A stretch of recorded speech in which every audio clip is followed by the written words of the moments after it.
Well, boys, the best league in the world is back. We had 10 games this weekend. We had high highs. We had low lows for some teams. And just one thing that England can't seem to shake. This is Red Card Radio.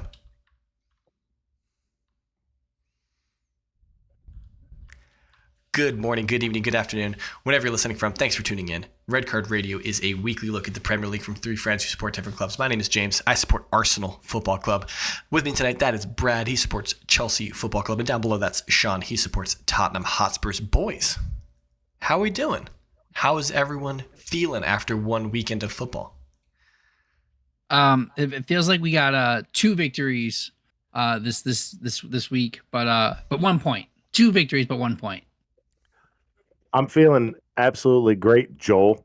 And if you want to argue about it, we can talk about it in September when pessimism comes around. Yo, get in those comments because he's coming Get in the comments, Joel. I'm feeling good. All right, it's first time in 4 years. Feeling great. Sean is feeling real frisky tonight. All right, before we dig into why Sean is feeling frisky, if you could hit that like button, hit the subscribe button, ring the sub notification bell if you're on YouTube. Drop a comment down below in the description of this video or podcast, wherever you're getting it.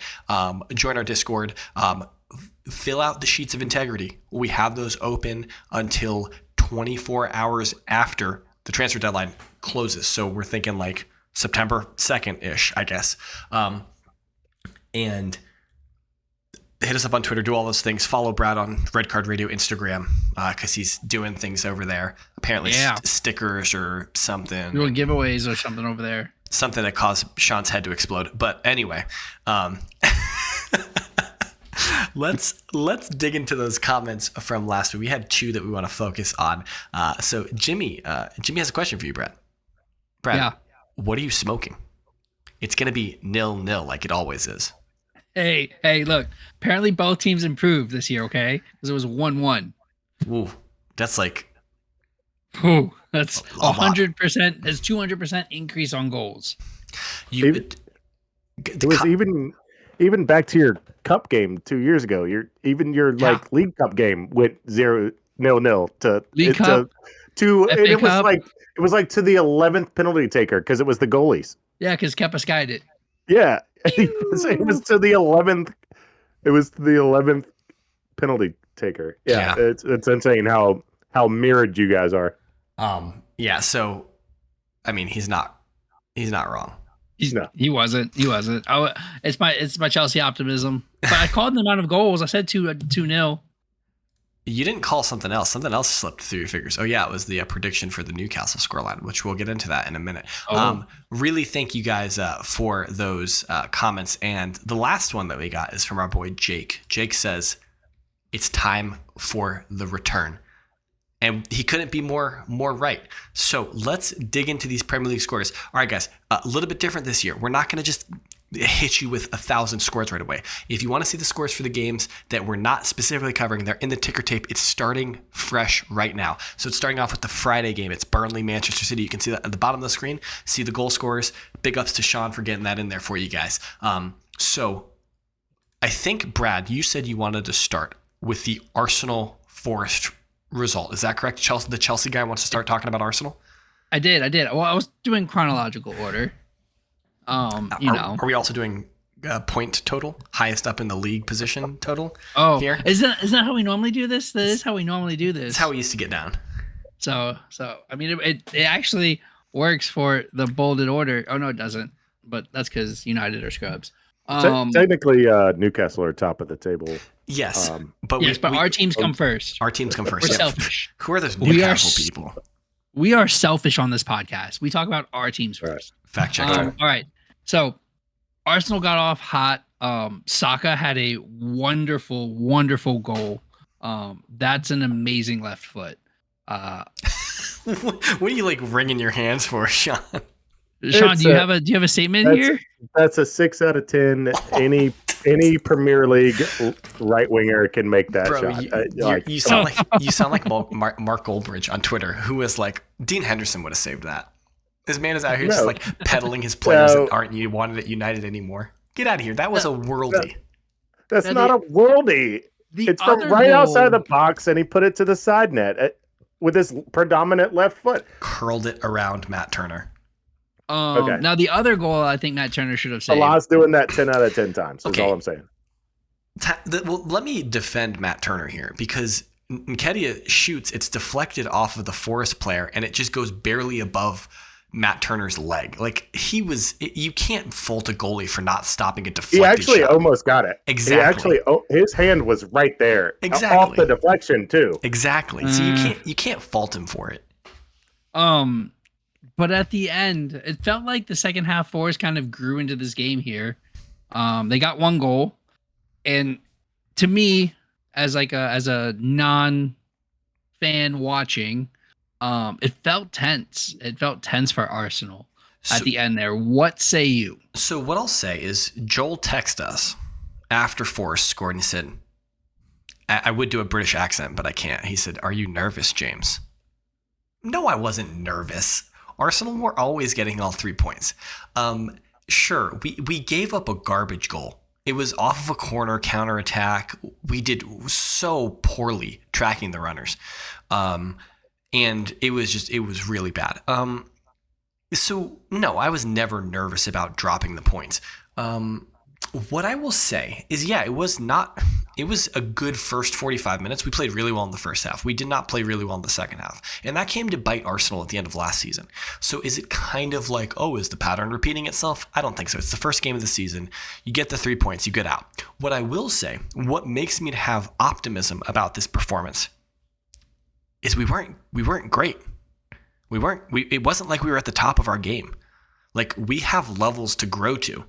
And that's, I think, dangerous for the league, is that like Arsenal weren't at their best. They got 3 points. Yeah, it's only Forest, but like, and you're expected to get 3 points at home against Forest. So we did what we were supposed to do, but like Arsenal have levels to go to that weren't seen in this game. And so that gives me a lot of optimism. I will say I am disappointed. I'm not disappointed, but like I'm a little sad that Jurrien Timber did his ACL probably in the match. He went down 4 minutes into the second half after holding his leg at the end of the first half, and I guess the doctors checked him out, and the physio said he was okay to go. The doctor said he was okay to go, and he went back out into the second half, and so he's going to be gone for 9 months probably, which is just awful because he was one of those players that we picked up in the summer that was exceptionally versatile. He's a right back, but he started our first match of the season playing left back. Like, he is a right-sided center back I think he played right-sided center back for a lot of Ajax last year, a lot of their games last year. And so like, he's just one of those players that's like, you can fit him essentially anywhere in the back line. You could probably have him play a 6 if it was really needed. And so like, not having access to that for the season is going to be a little sad. And he looked so good. So that's disappointing, but injuries come, you got to deal with them. But yeah, I'm excited because we've got levels to go to, and I think that that's good for Arsenal.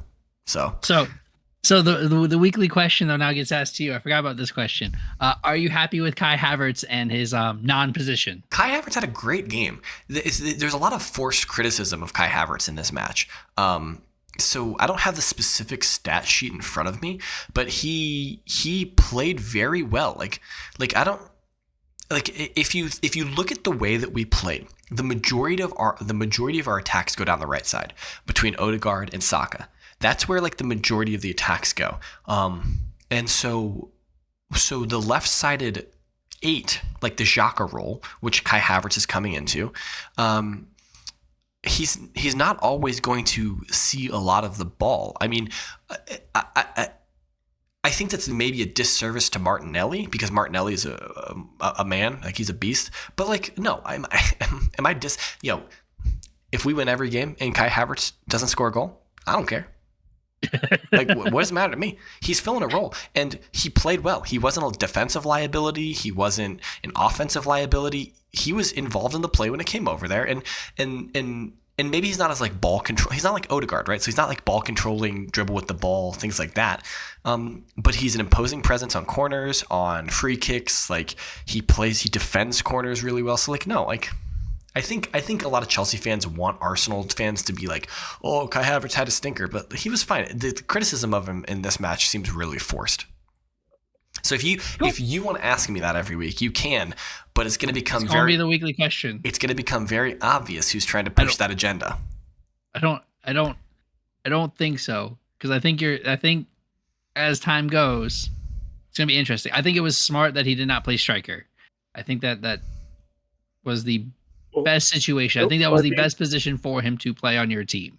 When they were in possession a lot, it really was like from the forward back. It was more like a 3-1. He was playing almost directly behind Nketiah.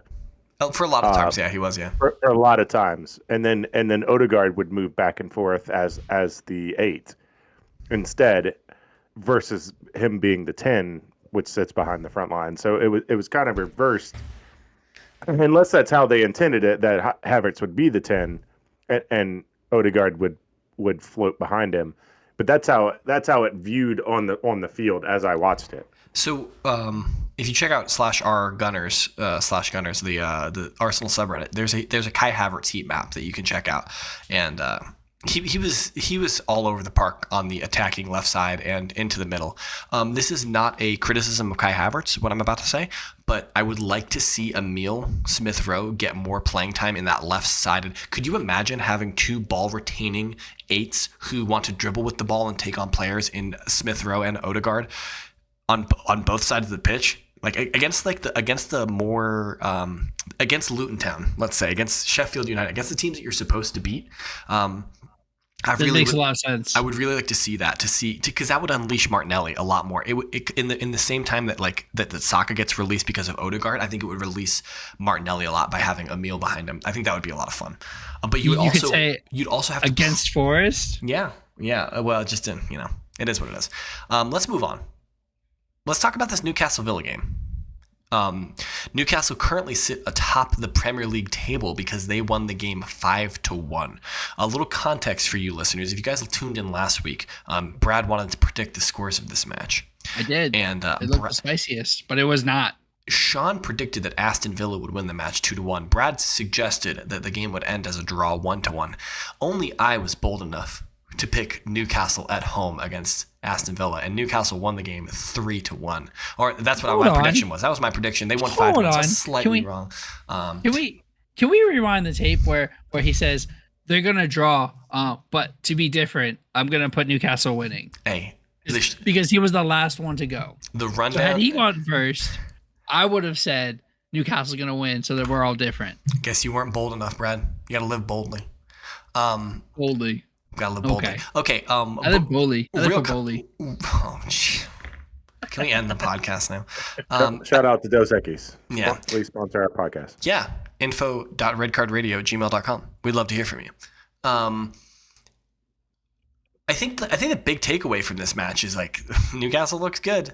Oh, no, we shouldn't be surprised. Aston Villa did not. They look short. I mean, they've had 2 major injuries in Tyrone Mings and Emile Buendia. I almost said Buendouzi because I was thinking about Guendouzi. But no, in Buendia, like those are huge misses for Villa.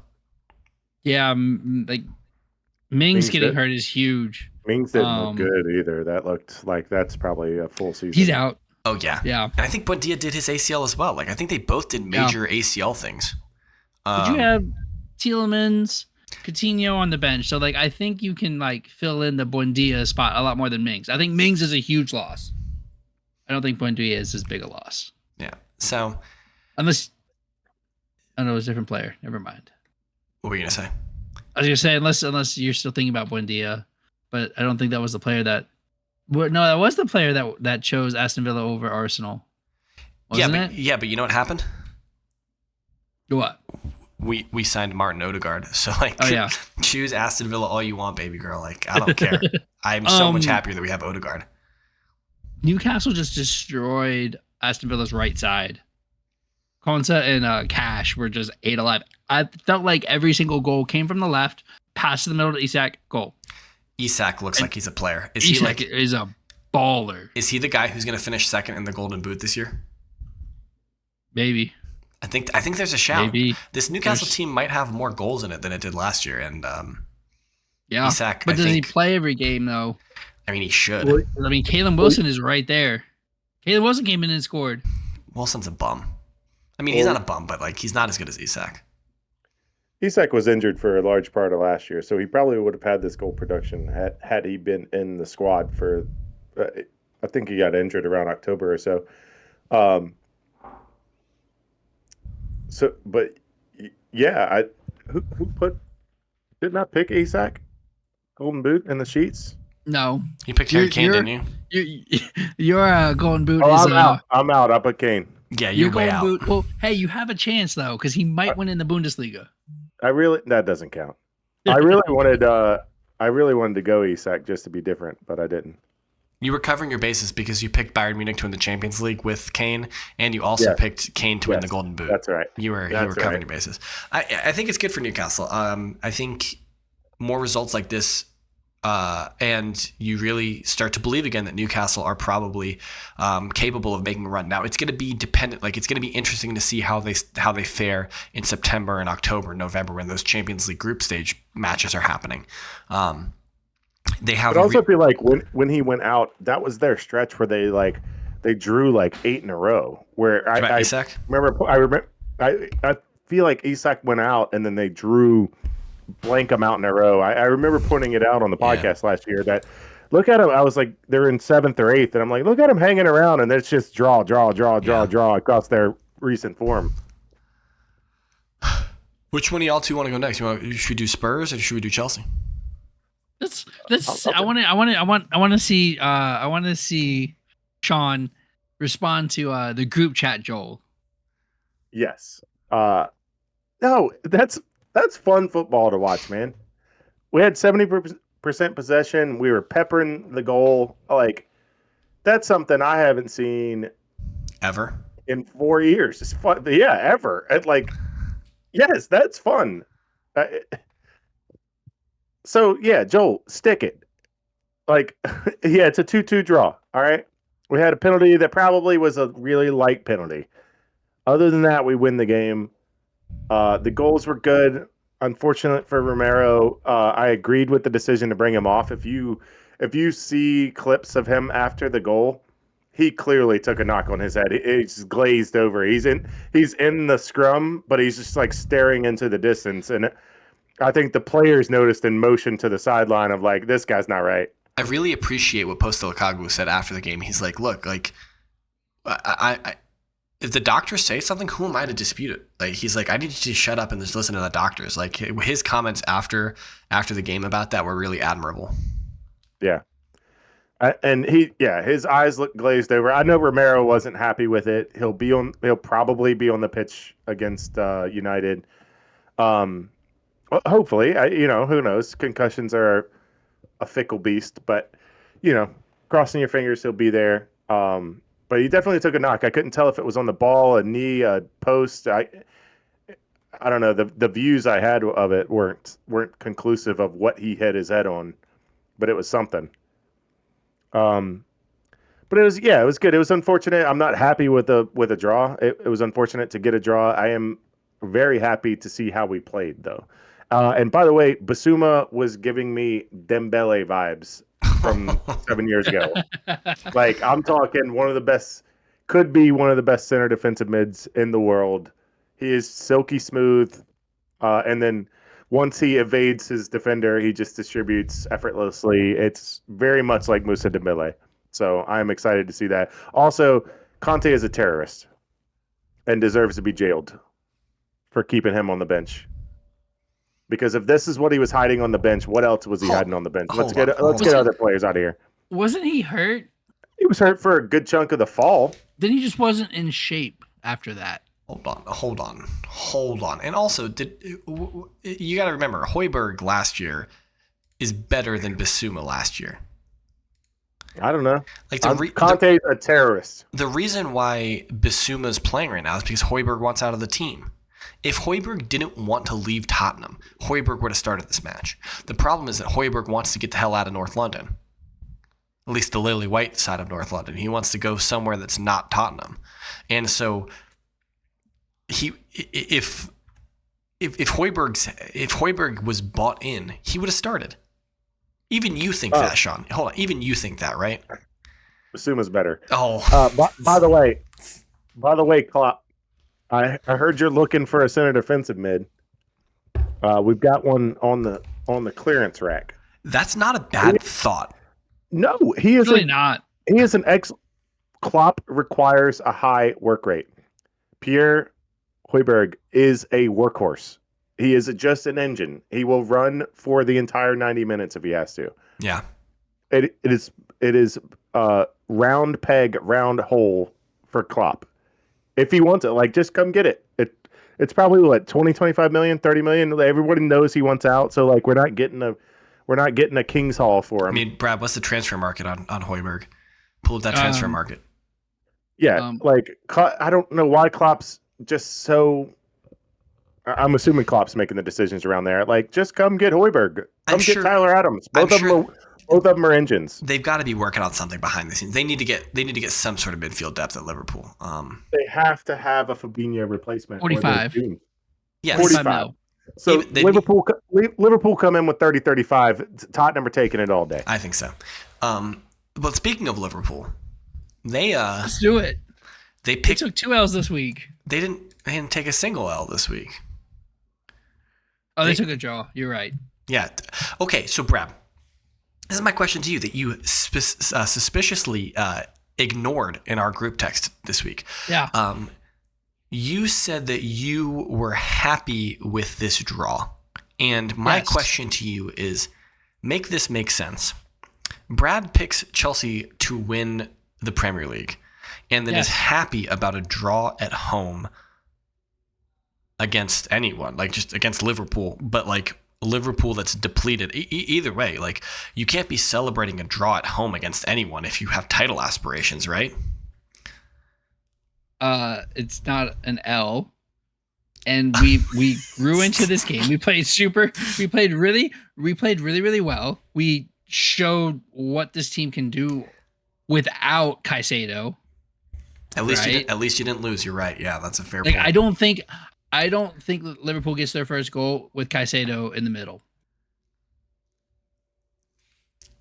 Like, so maybe. What I saw from this and different tactics, very different tactics. We were back to the 3-4-3, or at least that's what it felt like. With Chilwell running back up and down. Apparently he was supposed to be left wing or left mid. And Chukwuemeka was the 10. And also, like, missing Nkunku is huge. I'm sorry. To be 1-1 and we're missing what? Your face says you're confused. You say missing Nkunku like you've ever had him before. That's cold. Well, he did never play in the preseason. You can't be missing him if you've never played with him. I think I understand that you're trying to like say that, he never played a game. He's been with us all of preseason until Chicago, where he tore his ACL. Yeah, but you also spent $1 bajillion on Jackson too. So like, there's another start. Actually, we didn't. It's like 40. It's like 45 million. Like 30. No, it was less than that. Okay, well, I'm gonna double check. A bajillion's neither here nor there. I just picked a number, which is non-existent and not a real number. But yeah, you already. I mean, you got another one, so just play him. You can't complain when you get, over $50 million striker after over $50 million striker, and then none of them work, and then now all of a sudden this is the injured one is the one that would have been our savior. Well, you don't know that. He's not Google is not meant to be the 9. He's meant to be the 10. He's meant to be that middle.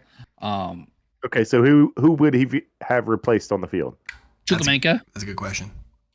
Okay, Chukwuemeka is who he would have replaced. Brad, do you have any concern that I saw some crazy stat, and I don't remember the specific time frame, but it's like Chelsea's attacking players haven't scored a goal in some ridiculous amount of time, that all of your goals have been scored by defenders and like midfielders. Is that concerning at all to you? Because you got £100 million striker sitting on the bench. I'm just saying, he's at Cobham, ready to go. Put him in, coach. He's ready to go. No, he can stay. He can stay in Cobham. Short no, I'm not. Okay. Short-sighted. I think that's Short-sighted. okay. Yeah, obviously the Lukaku thing is a joke. I think You say Lukaku now too. Lukaku. It was a anyway. Freudian slip. Thank you, appreciate it. I think I would be concerned about the fact that attackers aren't scoring, but it's not my team. So Look, I would, but from last year to this year, there's one that's still there. Sterling. Which, yes, I'm concerned with Sterling getting goals. Mudryk was there last year. Mudryk played like 3 games total. That's factually untrue. He also scored a goal, I believe. He did not. He did not. He assisted one. He assisted one. Then he scored in a cup, maybe? He scored a goal in a Chelsea shirt. It was over the summer. It was over the summer. It was the Premier League Cup. Okay. Well, okay. All right. Well, we'll see. He started 1 game last year. That doesn't mean he didn't play though. Like that's like saying he got in 50 minutes here, 20 minutes there. He did not get in a ton of minutes. That's fine. But Leandro Trossard also came into Arsenal in January, and he didn't start a lot for Arsenal. But when he came off the bench, he made impacts. Reece Nelson, when he came off the bench, made impacts. Different situation with Trossard. Trossard was playing continuously. Mudryk was off on a winter break for like 3 months, but he hadn't kicked a ball when we signed him in January. All right. Well, as the foremost leader on Romanian or Ukrainian football, I'm going to trust you on this, Brad. So that's why I think it's a different situation. Like this is Mudryk's first year of. This is why I'm counting as Mudryk's first year. There, say it that way. All right. Fair enough. We alluded to this in the intro, but Manchester United beat the Wolves 1-0. But there was a little bit of referee hootenanny, let's say, some VAR shenanigans going on in this match. Is this football heritage at this point? Football heritage that the first match weekend, the PGMOL is already issuing apologies for missed VAR calls. I mean, it seems like that's England's football heritage at the moment. Like, I think so. If you look at our podcast from last year, how many weeks did we talk about this? And the year before that, I think way too many. English people, UK people would be the predominant watchers of Premier League. I would imagine, as a single entity. I would imagine. I don't think we outnumber them in America yet, although it is growing rapidly. I mean, there might be a shout in like India or China just because of the sheer volume of people. But sheer volume, sure. But the amount they pay per month to watch this product, and the fact that England, the FA, sees no cause to improve the product in any tangible or visible way is absolutely appalling and abhorrent. Yeah, it's you guys. If you haven't seen it, check out there was Onana's challenge in like the 94th minute or something like that. Check it out on YouTube and make a decision for yourself. But know that as you're watching it, it wasn't given as a penalty, and the PGMOL issued an apology like 30 minutes after the game ended. Like it wasn't. It was like directly after the game ended, they were already apologizing to the Wolves team. Now, I will say this: before I start this argument, I will say that it should have been a penalty. But the goalkeeper has a right to the ball. Yeah, and the ball deflected off of that scrum he was in. Brad said it's somewhere off in Narnia or something. It's not. It's right there at the play. He makes a play on the ball and crashes into a Wolves player. Hey, Sean, I got a question for you. Doesn't every player have the right to play the ball? Yes. But what happens when they don't play the ball and play the man? He was looking at the ball the entire way. Okay. Here's a question for you. What happens if I'm looking at the ball the whole way and my foot goes into your shin? I was looking at the ball the whole time. I have a right to play the ball. All right. So I started this. I'm just playing devil's advocate, saying the goalie has a right to go for the ball. And this is why the PGMOL was apologizing, because it should have been a penalty. Like it's just dumb. It was a penalty. Now I forgot to put this part in there. Did you guys see the Everton goal that was disallowed for something kind of similar? I didn't, Brad. Tell me more. Oh, okay. All right. So Fulham's goal, Leno goes up for the ball, goes over top Tarkowski, I think it was, but Tarkowski just like jumped straight up, right? Like a basketball block, entitled to that space. Leno grabs the ball. It falls because he can't like hug it in because it would be hugged into Tarkowski. Ball goes to an Everton player. Everton scores. Okay, but that's different because Leno had the ball. The moment the goalkeeper has two hands on the ball, you can't touch the goalkeeper. You can't dislodge. No, I think it's one. I think it was like one hand on it. It was something where Tarkowski had the right to that space. But you said he jumped, right? You said Tarkowski jumped. They're not allowed to. You can't. Yes, you're allowed to play now. You're allowed to stand still. It. You're allowed to stand still, but you're not allowed to jump into somebody. He wasn't jumping into somebody. Goalkeepers are always going to get defended there if they catch a ball and then a defender jumps into them, even if the goalkeeper is going over them. No, you're not imagining it right, James. He grabbed the ball around Tarkowski. Yeah. He has it on the other side of him. Doesn't matter. There's no way for him to get it back. Doesn't matter. Without releasing the ball. He's got two hands on the ball. Can't touch the goalkeeper at that point. That's just the way that's the way the law works. I think that was another. I don't know if it was another. I think it was another apology that happened. It wasn't. I have to look it up. It was not. I have to double check. The PGMOL only issued one apology this week. Okay. We would have checked. Only one this week. How many will there be next week? There is one more comment here. I don't know who snuck this in, but there is some bolded statement here at the bottom of the rundown that says the real league starts this Saturday. Is that like the Farmers League? Is that like the Spaghetti League? I'm not sure. Oh, that one comes straight from Will. Apparently, the Serie A is what he's talking about, and we should all pay attention to that. Because when you fill out the sheets of integrity, you need to pick your tiebreaker team, which is who will win the Italian Serie A. So take this time to think about it while you fill out your sheets of integrity. They're all due by 24 hours after the transfer window ends. So definitely make sure you do that. It's going to be the top pinned comment, and also it's in the description of this video or this podcast that you're listening to. Hit us up on Twitter. That guy is at KSBradG. Down below, that's at Whiteheart_Sean. I am at James Tiffany. Check back on...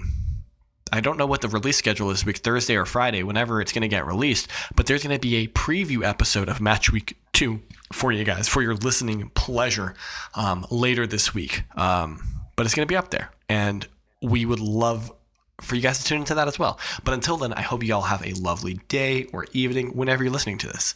Good night.